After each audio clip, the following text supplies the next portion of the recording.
Welcome to Tater Time with Big Al and the Tater. Your host, Mr. Caleb Strickland. Welcome to week 15 of Tater Time. It's been an extended hiatus since you got your fix. We got a solo report last week from one Mr. Tater Cakes over here. I was a little lonely, honestly. I'm glad you're back. I wish Kyle was here. Wish Kyle was here, but I'm glad somebody's back on the desk. Yeah. Kyle is getting his education on. Soon to be dad, by the way. Congrats, Kyle and Stacy. All right, Tater, let's go into it. Let's hear about these high school games. What you got going this week? Well, tonight, a big game in Auburn. Thompson is traveling to Auburn to play Central for the 7A state championship tonight at 7. Yeah. A little muddy. Yeah, it's a little, I don't know, it's just an ugly looking field last Saturday night. But no, Central won this game last year, so it's a rematch of last year. Central put a shellacking, putting it lightly, on Thompson last year, 52-7. I think this year's going to be a little different, though. I think Thompson's a lot better football team. Central's still good. I think this is going to be a hard-fought game, but I think Thompson pulls the win in Auburn and wins the 7A state championship. Moving on to, I apologize to our international viewers, we are going to move into what is the undisputed greatest rivalry in sports. You can say what you want to with your Ohio State and Michigan. You can say what you want to with your Oklahoma State. You can say what you want to about the Yankees and the Red Sox. The greatest rivalry in sports, the Iron Bowl. I have to agree with that. Now, it was tough as a Bama fan to stomach this. I think we can agree it was a great game. One of the best Iron Bowls in recent history. The Tigers really came to play. You know, Bama, I love them, but I feel like it was a little. They did great. Mac Jones did great. I mean, you think about backup quarterback putting 40-something on the number one defense in the nation. We had a lot of questions about Mac Jones going into this game. I think he settled most of them. Yeah, let's kind of dabble into this a little bit, though. We're going to get into it a little bit. And I know a lot of Auburn fans probably going to say, okay, here comes the whining and the excuses. Well, let me go ahead. You watch the show. Let me go ahead and set the record straight right here. I know from as long as I've played football or watched football, been around football, high school football, college, NFL, whatever. And if we're being honest, even if you're an Auburn fan, if you're honest, there's no way you can get a field goal off in 1 second on a live ball situation. And hold on. We will discuss what happened that allowed this to happen. The fact is, yes, the chain should be moved so the clock does stop for a moment for them to set the chains. Hastings is in motion. Maybe time for 2 plays here. Should they get a completion?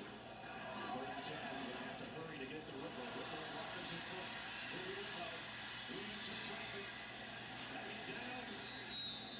But the fact that they blew the play dead still does not stop the clock whenever play resumes, which is what happened. And the other thing about this situation, with 1 second left, even with you setting up your field goal, folks can say what you want, that you got the playoff, it is not possible. As soon as you put that ball down, it is live, and the clock starts when that referee moves away. You're not getting a snap off in 1 second. So it shouldn't happen. I don't disagree with what you're saying, obviously, especially as a Bama fan.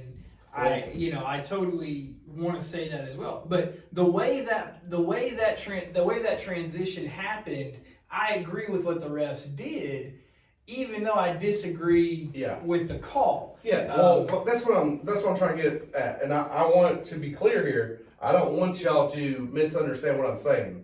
So the fact that they blew the play dead, like I'm getting to, is the fact they're trying to find out there's a second left. So there is a second left on the clock when he gets tackled. So you have enough time to move the chains, but since the play was stopped, whenever you go back to the game without a timeout, even if the play was stopped, it's still a live ball situation. So all that does not matter because the chains have already been moved.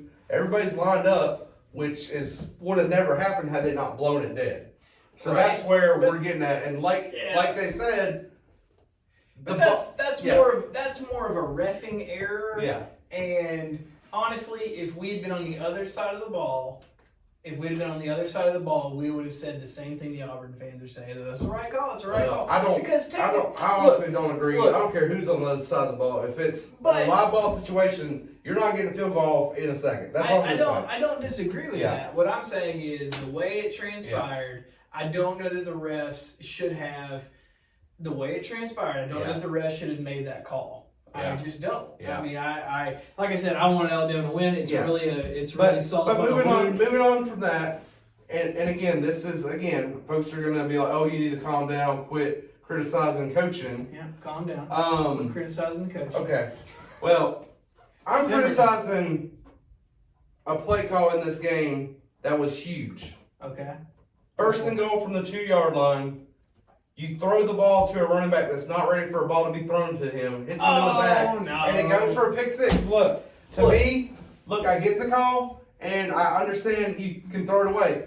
You don't have to throw the ball in this situation when you have Najee Harris in the backfield. Can run. I don't care. I don't care. This is, like I said, even if it's the right call, you do not have to put the ball in the air and risk that happening. It was a big swing, and it was probably the biggest momentum swing in the game besides the field goal and the punt return from Waddle, which, again, Waddle played outstanding. Let's give the kid credit for that. And, again, you're going from 38 to 30.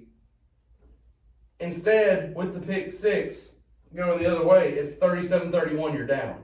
That is a 14-point swing, and it's a big momentum shift. I don't disagree with you. I don't disagree with your sentiment, but I also don't disagree with the play call like you do. I think that's a play that if Mac had not been rushed and he had been able to throw that pass like he wanted to throw that pass, that would have been an outstanding play.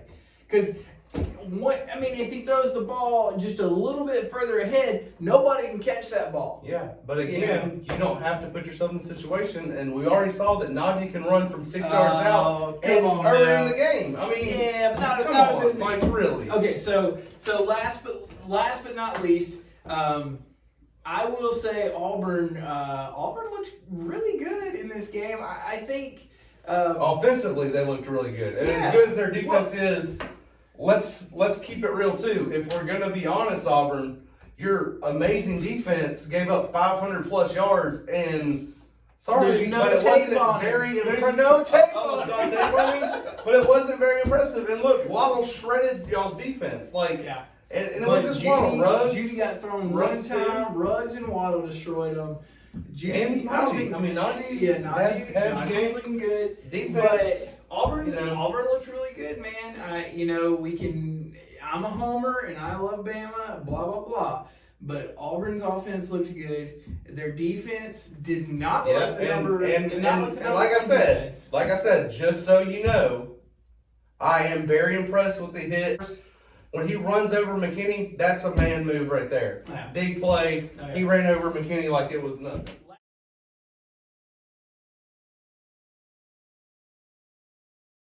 Last but not least, I will say on this, Auburn, Gus Malzahn has won more times against Nick Saban than any other SEC coach. We've heard about this 1,000 times this week. It's time to quit rushing the field. I'll leave it on that. Yeah, and one other thing. I just want to say this. As excited as y'all are that Alabama did not make the playoff, I just have one question for you. How many times has Auburn made the playoff? Ooh, man. Think about that. This just turned into an Auburn hate show. All right, let's move on to the games of this week. AJ's throwing some shade, but we'll go on to the games of this week. Starting off, and this is a Friday night game, right? Yeah, Friday night. Utah, Oregon, right? Yeah. Let's hope it's a better showing than last year with the fans, because it was pathetic last year. Yeah. There was maybe 20 fans or something like that. I don't know. It's probably a little more than that, but it was not a very good showing last year in the Pac-12 championship game. I think folks will show up because it's Utah and Oregon. Mm-hmm. This could be very interesting. Okay. Oregon could potentially ruin the Pac-12 ruin their conference champions' chance to go to a playoff with the win. The Ducks, you hold the Ducks. Honestly, look, this is your chance to get your Utes into the playoffs, and Oregon could mess it up. And I actually think the Ducks will win this game and knock Utah out of contention for the 4th spot. Okay. So I'm going Ducks, and I think it will be maybe a 10-point game. Oregon winning this game. All right, let's move on to Baylor in Oklahoma. All right. Well, this is a rematch from earlier this season. It was. It is. I think a lot of y'all remember this game. Chip and Joe were at this game. Yeah. For all our female audience. Baylor was up. Was it 35-3? Yeah. They were up 35-3. Looked like Oklahoma had no chance, and Jalen and the Mighty Sooners came roaring back and won 38-35. Yep. 38-35. So Baylor did not score again the second half. Yeah. This is a 11 o'clock kickoff at Jerry World, so it's in Cowboy Stadium. The rematch is there. Should be good. So no weather problems there. Oklahoma, they win this game, sets them up very nicely. I think the Bears get them this time. Ooh. I think the Bears take down the Sooners. The Bears take the win. I think they take the win. All right, moving on. Sorry, Jalen. Yeah, Jalen, sorry. Cincy at Memphis. Cincy at Memphis. This is a rematch from last Friday night, which was in Memphis last Friday night, and they're playing, guess where? Memphis, Saturday. Man. So they just stayed on. So they played the same team back to back. Could you imagine like Alabama Auburn playing? No. Playing in the Iron Bowl, then playing conference championship Brutal. in the same building where you lost the week before? No. I couldn't handle it. I could not handle it. I believe Memphis will get it done again. I think they are better than Cincinnati, and they will win. They're favored by 10 points. I think the Tigers win, and they get a trip to the Cotton Bowl. All right, let's move on to the SEC Championship. I feel like a game that is going to be great, personally. LSU versus Georgia. What you got there, Tater Cakes? Well, I've been going back and forth on this game, and I think our pal Kyle would say Georgia has no chance in this game.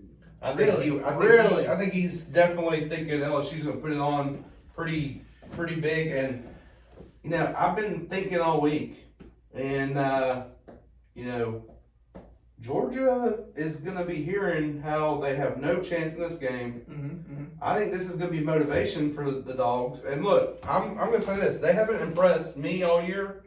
I mean, besides the Florida game, they looked good in that game. They have not impressed me the whole year since then. And look, their back's against the wall. Swift's hurt. There's questions on whether he'll play. I think he's going to have to play. Because this is a chance for them to go to the playoff with a win. Cager's out. Pickens got thrown out of the game last week, so he's missing the first half, which I think is big. And Blaylock and the other receiver got to step up in their place. And don't forget about the other running back, Brian Herron. I won't. I think Georgia can keep it close for a little while, but I think LSU is going to be too much for the Bulldogs. I like LSU by at least 2 touchdowns. So you like LSU big too? I like not big. You gave us the false tease. No. I don't say big because I think Kyle's 2 touchdowns. I think Kyle's thinking bigger than this. Oh, I 2 touchdowns. I think big. I think Kyle's thinking bigger than this, and it could get ugly if Georgia's not careful. But I think they hang in. And dude, I'm just telling you, don't be surprised with all this backs against the wall that Georgia doesn't surprise everybody and actually show up, make this a better game. I don't expect it's going to be. I think it's going to be a great game. I really do. I think Georgia is getting a little undersold. I think LSU is getting a little oversold, personally. I mean, they're favored by 6.5. They're favored by a touchdown. I don't think that's too much, but we'll see. And like I said, we could see Georgia come out looking like the right Georgia team. Largest point spread on conference championship weekend is Clemson minus 29 versus Virginia. 29. Yeah, 29 against the Who's. I mean, who are you? You know. So who are you? So what are you thinking there? Clemson. I mean, I'm gonna go out on a limb here and say Clemson. Clemson on to another what I think is going to be a good game. Ohio State versus Wisconsin. Wisconsin is getting, I feel like getting a little disrespected here. Ohio State minus 16.5. Wait a minute. You think this is going to be a good game? I do. Wisconsin is a 16.5 point underdog. They are. They got beat. Hold on. Let's 38-7. Yep. 38-7 earlier. It was in the shoe. This is in Indianapolis, so maybe, I don't know, but I think the Badgers come back. They've been in this game before. This is they got a little time between. Go look back at the game tape, think it over. I think the Badgers show up, man. I think the Badgers show up. I don't think they win, but I think they show up. I'm gonna have to 100% disagree. Wow. I think AJ is throwing a lot of shade today. I think Ohio State showed last week that Michigan could not hang with them because, first of all, they didn't have enough beef up front. On the defensive line, they got not enough beef. Yeah, they got ran over, and sorry, Harbaugh, if you don't like the insults, but in talent between these two teams. Totally is, yeah. And that's why you're 0-5, and if you hang around, you're going to be 0-6 next year. Yikes. I like Ohio State big, and I think a lot of it has to do with none other than J.K. Dobbins, who has a shot. I know everybody says that Joe Burrow is the Heisman Trophy winner. I don't necessarily think that's 100% true, because I think J.K. Dobbins still has a chance to win this. Let's rewind just a little bit real quick. Did you see J.K. Dobbins fumble? I believe it was the first drive. Fumbles, kicks back directly into his hands. Dude didn't even break stride. Yeah. Insane. Well, I'm just telling you, this kid right here, look, we've seen his talent the past couple years. Kid's from Texas. He worked his butt off this all season and lost weight and got himself faster, if that's even possible. But he did, and it's paid off. And not to take anything away from Jonathan Taylor for Wisconsin, but I like Ohio State big, and I think we could be looking close to what they did the last time they played Wisconsin. All right, moving into Final Four predictions. AJ, we'll start off with the phoned in from Kyle. He did want to call in and give his Final Four. He's got Ohio State 1, LSU 2, Clemson 3, and the Sooners at 4. Wow. I think after this week, like I've already touched on, Ohio State's 1. You don't have Auburn at 1? No. I thought about it, though. I did. My friend Brett Nickerson, he trolled me really good on Facebook after we lost, and he brought up a pretty good argument for a 3-loss team getting in. 3-loss team. You know, I mean, after listening to him, I almost thought Notre Dame should possibly be considered too. So we got Notre Dame at 1, Auburn at 2. Maybe we should have considered Notre Dame at Michigan, Auburn, but no. All right, so who do you have for real? All right, for real. With all jokes aside, I have the Buckeyes at 1. Okay. LSU at 2. Big surprise, Clemson at 3. And the biggest surprise, for real, Baylor. Whoa, Baylor Bears at 4. Come on, man. Bear down. Come on, man. I think man. They gotta get some of that green in the color scheme because we got too much red. All right, we've got no sneaky good games this week, so I'm going to give you my top 4. My top 4 and Kyle's are similar, but I've got a different order. I got LSU at 1. I do feel like when they beat Georgia, they secure that 1 spot. So you got the Buckeyes at 2. I got the Buckeyes at 2, Clemson at 3, and Oklahoma at 4. Okay. I think Oklahoma beats Baylor, drops in that. LSU winning the SEC championship, drops UGA, and Okie takes it. Okay. Personally. Well, the only thing I will say, everybody better hope there's not total chaos this weekend. Oh, and very well. That would be, to me, hilarious if this happened. But the last thing before we go, we're going to get into where we think Bama and Auburn wind up in their bowl games. Bowl predictions! So, mark this down. Marking it.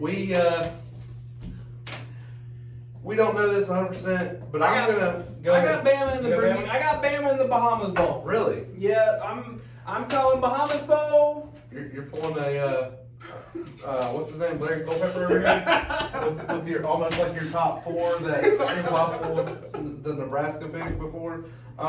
Really, who are they gonna play in the Bahamas Bowl? I don't know, maybe Boise State. Okay. Wow. Okay, but really, realistically, If I had to pick a bowl, I'm going to the Bahamas. Hey, I'm just saying. I think that's where everybody would want to play. Exactly. Like, because that's my point. look, you're it's you either don't care about- you don't care about- playoff or Bahamas. Yeah. Come on. Okay. You know. I get the logic, but okay. I'm gonna say Bama plays Penn State in the Outback Bowl. Ooh, that For a could be bloomin' good one. onion. That could be a And good then I feel like for a bloomin' onion. Yeah, for a bloomin' onion. Yeah, I would think about going to this game just to get a bloomin' They're onion. getting out bloomin' onions. Yeah, Bring it on. I'm sure they would. All right, where do you got Auburn? Auburn, I got them playing in the Gator Bowl in Jacksonville versus the Michigan Wolverines. Ooh, okay. Khakis All right. versus sweater vests. I mean, Yikes. Can you see? Boom. Yeah, that would be. All right. Make sure to join us next week. We're going to kind of hash out some of these other predictions and what happens. I will make sure to wear a shirt that blends in more with the wall next week. We'll see you then.